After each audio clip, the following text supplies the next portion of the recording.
Meus irmãos, a paz do Senhor.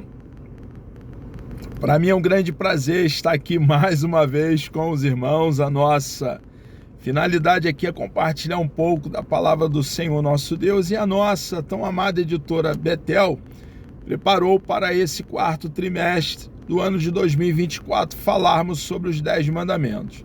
E hoje chegamos aqui na lição de número 3, onde vamos falar sobre não farás para ti imagem e escultura, a devoção e a reverência ao único e verdadeiro Deus. Que fique bem claro para cada um de nós cristãos que a imagem sendo feita como uma arte, como uma pintura de um quadro, por exemplo, deve ser apreciada por nós, feita como pura arte.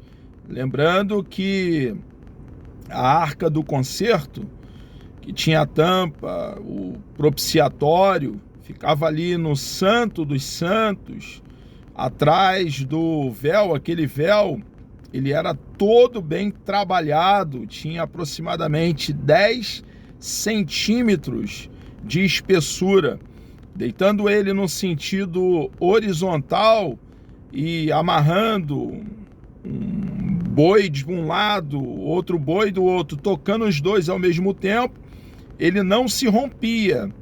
E era um véu bem forte que foi rompido quando nosso Senhor e Salvador Jesus Cristo deu brado lá naquela pequena colina chamada Gólgota, lugar da caveira. Ele se rasgou de alto a baixo. A arca que ficava por detrás desse véu que eu estou fazendo referência, tinha ali esculpido 2 anjos, irmãos, um defronte do outro. E foi uma ordem dada pelo próprio Deus para que assim fosse feito. Então, como arte, não há nenhuma dificuldade, nenhum problema. A idolatria está em se fazer para adorar algo que não tem poder para fazer o bem, nem tampouco o mal. Algo que não fala, não ouve, não vê, e para se locomover precisa da ajuda de um ser humano limitado, comedor de trigo. Então fica bem claro que Deus é o único que deve ser adorado, reverenciado, enaltecido por toda a eternidade. O assunto é de extrema importância e vai ficar bem claro aqui para nós que devemos examinar, tomando tempo para pensar, ponderar sobre esse precioso assunto. Quero ler aqui com os irmãos o textuário, está aqui no livro de Êxodo, capítulo 34, versículo 14. Nos diz assim o texto sagrado: porque te não inclinarás diante de outro Deus, pois o nome do Senhor é zeloso. Deus zeloso é Ele. Deus exige do seu próprio povo exclusividade. A honra dele a outrem ele não dará. Observe que em dado momento, Herodes Agripa I, observe também que Herodes não é nome, é título. O nome dele, daquele Herodes, era Agripa I, ali em Atos dos Apóstolos, capítulo 12, quando ele toma ali suas vestes reais, que segundo Flávio Joséfo era tecido com fios de prata, e sobe ali na tribuna e começa a sua prédica.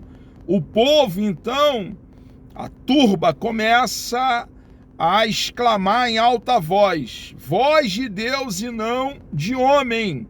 O texto sagrado deixa bem claro que por ele ter tomado a glória para ele, o que ele poderia ter feito? Não, calma aí, voz de Deus não, voz de homem, eu, Herodes Agripa I. Mas ao contrário, ele aceita aquela glória, aquela adoração. Ele foi ferido imediatamente e morreu comido por vermes. Então, irmãos, que o registro neotestamentário de Atos capítulo 12 possa ficar bem claro para cada um de nós. Deus não divide a sua glória com ninguém. Ele é o único que deve ser adorado, exaltado, enaltecido para todo sempre. Ele é digno. Ele é Senhor sobre os céus, sobre a terra e sobre o mar. Ele não é como um relojoeiro que deu a corda no relógio e deixou o relógio trabalhando sozinho. Não, 1000 vezes não. Pelo contrário, ele é o grande criador do universo e também é o sustentador da sua criação. O Deus distinto da criação, um Deus pessoal que criou os céus, a terra e o mar, também tem sustentado tudo aquilo que ele então criou. Verdade aplicada. Idolatria não é apenas adorar uma imagem, mas representa tudo aquilo que pode ocupar o lugar de Deus em nossos corações. É muito interessante para nós cristãos entender que o assunto idolatria é vasto. A Bíblia nos manda amar a nossa própria esposa. A Bíblia nos manda amar os nossos filhos. Nós observamos, irmãos, que é possível adorar a nossa esposa, fazer dela um ídolo. É possível adorar os nossos filhos, fazer deles um ídolo. A Bíblia fala que devemos ter cuidado com a avareza. A avareza é o amor demasiado ao dinheiro, que é idolatria. Irmãos, ser rico não é pecado. Abraão foi muito rico, teve muitos recursos financeiros. Isaac também, Jacó também. Jó foi um homem que teve muitos recursos financeiros. No entanto, esses homens foram grandes homens de Deus. A idolatria e o pecado é o amor ao dinheiro, que é a raiz de toda espécie de males. O dinheiro em si é uma bênção. Sem dinheiro a gente não consegue fazer absolutamente nada. Então, ser rico não é pecado. Possuir bens não é pecado. Pecado é ser possuído pelos bens. Então, irmãos, nós precisamos ter cuidado e entender que o assunto idolatria é vasto, como eu já falei, fiz alusão, reitero, para uma afixação da verdade. O objetivo da lição são 3: explicar o segundo mandamento, expor os avisos e promessa do segundo mandamento, ressaltar os cuidados com os ídolos e com a idolatria. Quero ler com os irmãos o texto de referência que está aqui em Êxodo, capítulo 20, do versículo 4 ao versículo 6, que nos diz assim: Não farás para ti imagem de escultura, nem alguma semelhança do que há em cima nos céus, nem embaixo da terra, nem nas águas debaixo da terra. Não te curvarás a elas, nem as servirás, porque eu, Senhor teu Deus, sou Deus zeloso, que visita a maldade dos pais nos filhos, até a 3ª e 4ª geração daqueles que me aborrecem, e faço misericórdia em milhares aos que me amam e guardam os meus mandamentos. No primeiro mandamento, Deus exige exclusividade para aqueles que fazem parte de sua aliança. Agora, no segundo mandamento, ele ordena que os ídolos sejam banidos. Ele não divide a sua glória com ninguém. O segundo mandamento, o que nós estamos aqui estudando, o mandamento em tela. O primeiro mandamento estabelece a adoração somente a Deus e a mais ninguém. O primeiro, não terás outros deuses diante de mim. Esse segundo é, não farás para ti imagem de escultura. Já esse, o segundo, ordena adorar a Deus diretamente, sem mediação de qualquer objeto. Irmãos, só existe um mediador entre nós e o nosso Deus, que é o nosso Senhor e Salvador, Jesus Cristo. Nós, através de Cristo, estando em Cristo, crendo nele de todo o coração, arraigado, fundamentado, plantado, enraizado em Cristo, nós temos acesso livre ao nosso Deus. Nós temos acesso ao Santo dos Santos e estamos em comunhão, intimidade com Deus, sintonia, relacionamento com o nosso Deus, diuturnamente. Em determinado sentido, nós cristãos que cremos em Cristo de todo o coração, nesse momento, estamos lá na eternidade com Ele, porque Jesus é o cabeça da igreja, salvador do corpo, que é a sua própria igreja. E nós somos os membros do corpo de Cristo. Nós, então, como membros do corpo de Cristo, devido ao nosso relacionamento com Cristo, estamos onde Cristo está. E Ele está nesse momento, Ele, Cristo, que habita dentro de nós, através da terceira pessoa da Santíssima Trindade, nesse momento está à destra de Deus Pai na eternidade. Devido à nossa intimidade com Jesus, nós estamos lá agora. Claro que não estamos na plenitude, na totalidade, porque ainda habitamos aqui com esse corpo, esse tabernáculo corruptível e mortal. Quando isto que é corruptível se revestir da incorruptibilidade, isto que é mortal se revestir da imortalidade, então estaremos com Ele na nossa totalidade. Então, irmãos, só temos um mediador, que é o nosso Senhor e Salvador, Jesus Cristo. Cada cristão tem acesso liberado à sala do trono, ao Santo dos Santos. Não dependemos de nenhum outro mediador, a não ser de nosso Senhor e Salvador, Jesus Cristo. Jesus Cristo conquistou para cada um de nós, irmãos, entrarmos na presença de Deus e estarmos na presença de Deus com ousadia.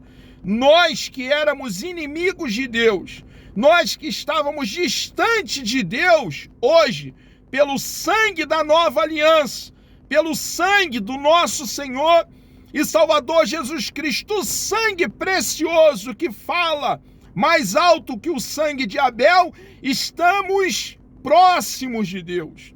Desfrutamos de paz com Deus, como está registrado em Romanos capítulo 5, versículo 1, porque quando cremos em Cristo de todo o coração, a justiça de Cristo nos foi imputada, e só dessa maneira podemos então desfrutar de paz com Deus e ser aceito por Ele como filhos por adoção, com todos os privilégios de um filho legítimo. Foi grande o que a segunda pessoa da Santíssima Trindade, o eterno Filho de Deus, conquistou para cada um de nós que cremos nele de todo o coração. Então Jesus é o único e nenhum outro, irmãos. Ele, somente Jesus, o eterno Filho de Deus, é o nosso mediador. Entendendo o segundo mandamento, há uma diferença da arte para o que é feito para ser idolatrado. Nós já fizemos alusão a essa verdade. Há aqui, irmãos, uma explicação, avisos e promessa. É preciso cuidado na exposição de Êxodo, capítulo 20, do versículo 5 e versículo 6, no que concerne a palavra de Deus sobre: visito a maldade dos pais nos filhos e faço misericórdia, pois há os que fazem uso deste outros também texto para respaldar e defender a ideia da maldição hereditária, que não existe, irmãos. Havia uma maldição que pesa sobre nós como pesava sobre nós, como pesa sobre toda a humanidade. Porém, no momento em que cremos em Cristo de todo o coração, toda maldição para no sangue de Cristo. A regeneração, o novo nascimento, nos faz, a partir de então, uma nova criatura. O texto aqui está dizendo o seguinte, que os filhos de pais pagãos, de pais que viviam vida desregrada, dissoluta, como, por exemplo, o rei Acabe, que foi rei ali sobre o reino do norte, as 10 tribos. Os filhos, até a terceira e quarta geração, que andasse nos mesmos pecados do seu pai, eles receberiam da parte de Deus a justa punição. Quantos filhos assim agiram de forma equivocada, errada como seus pais?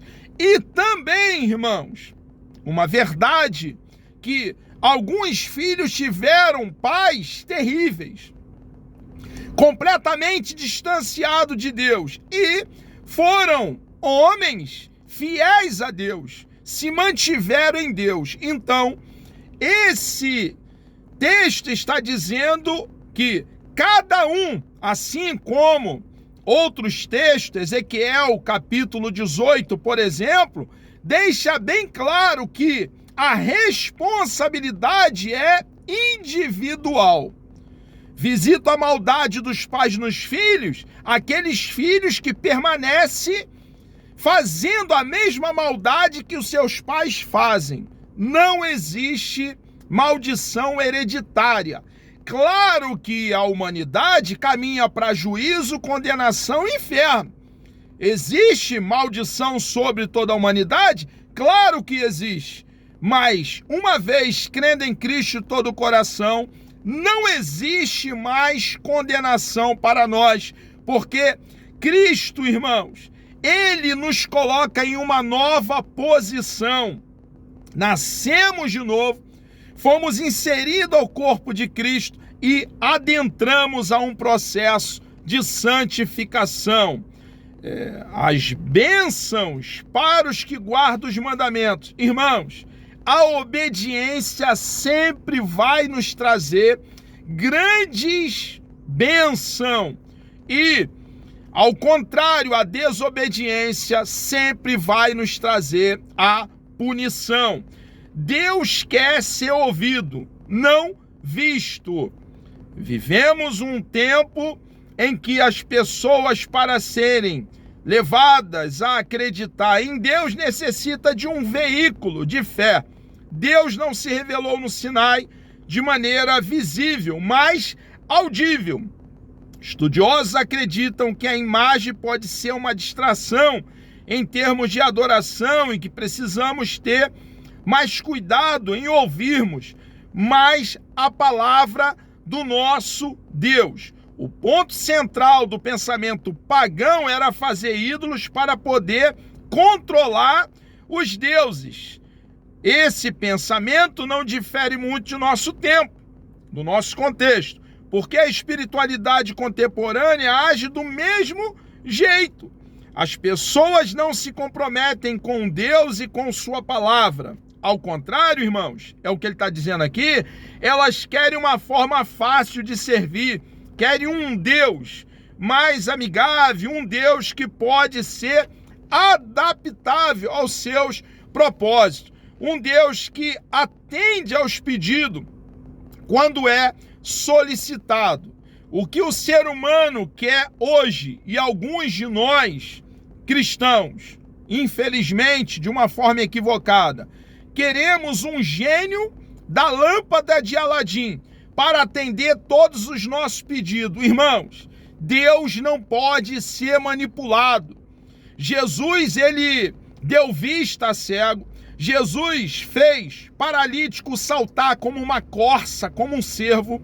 Jesus limpou leproso. Jesus fez mudo falar fluentemente, fez surdo ouvir. Mas Jesus veio a esse mundo para ir até aquela cruz e nos resgatar, nos redimir, nos salvar com o seu bendito e precioso sangue.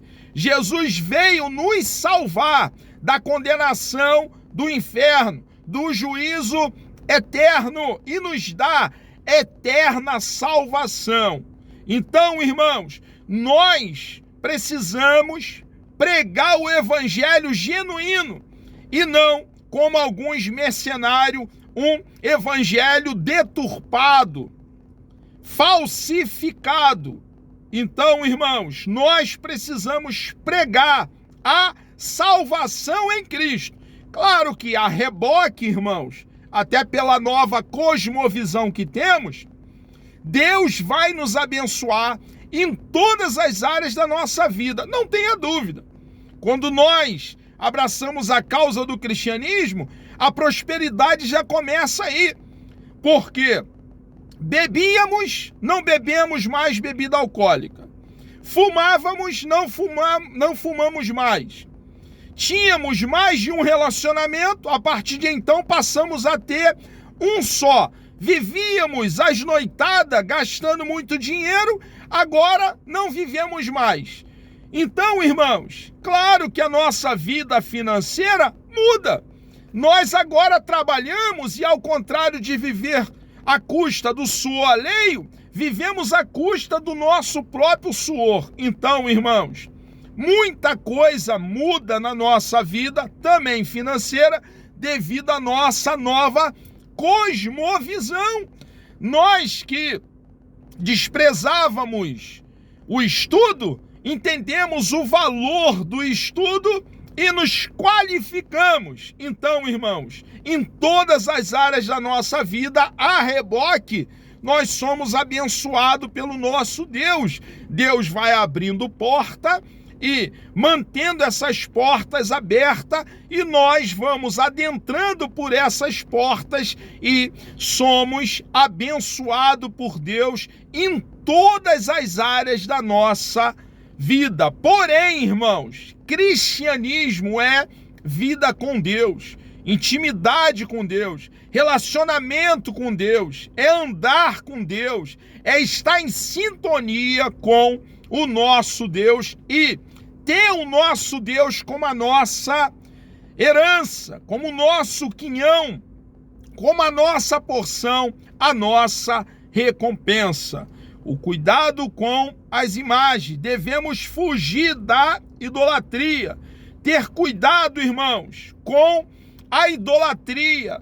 Não pense que idolatria é tão somente se curvar diante de uma imagem. Não, como eu já tenho feito alusão, reitero para uma fixação da verdade, é possível idolatrarmos um carro, é possível idolatrarmos a nossa casa, é possível idolatrarmos os nossos bens materiais.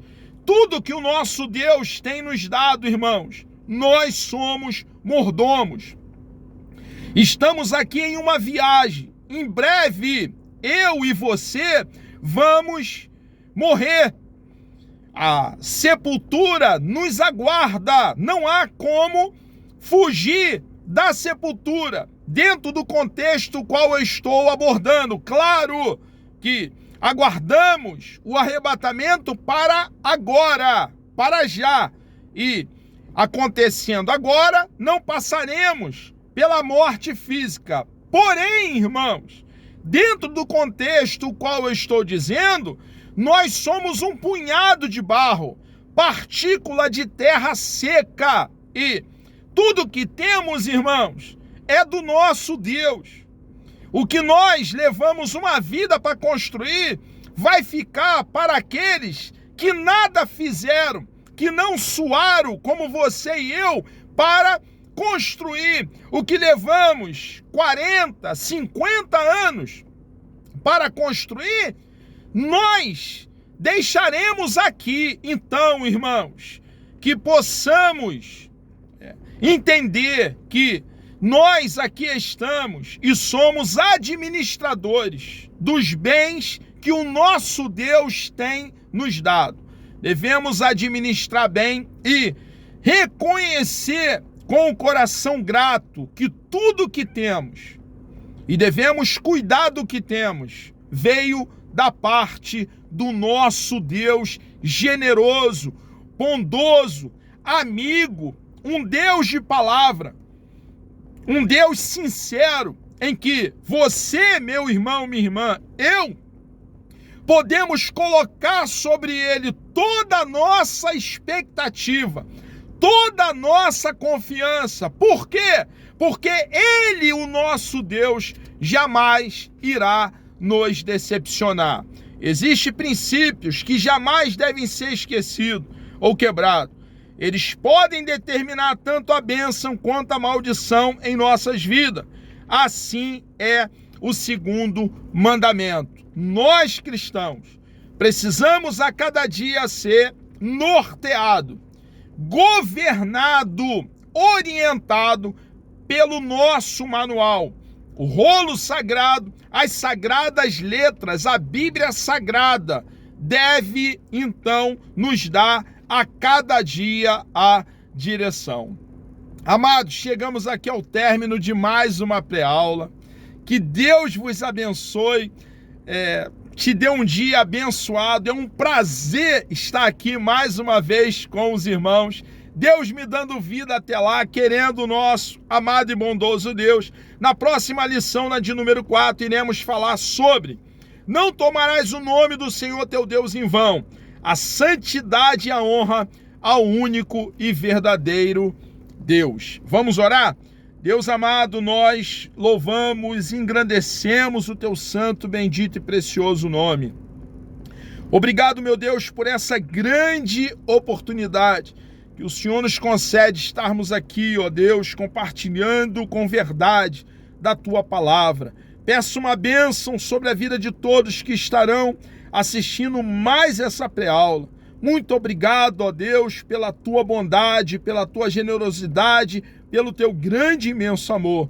Te louvamos, ó Pai, nos dê um dia produtivo na tua presença. Por favor, meu Deus, nós lhe pedimos e lhe agradecemos por tudo, em nome de Jesus.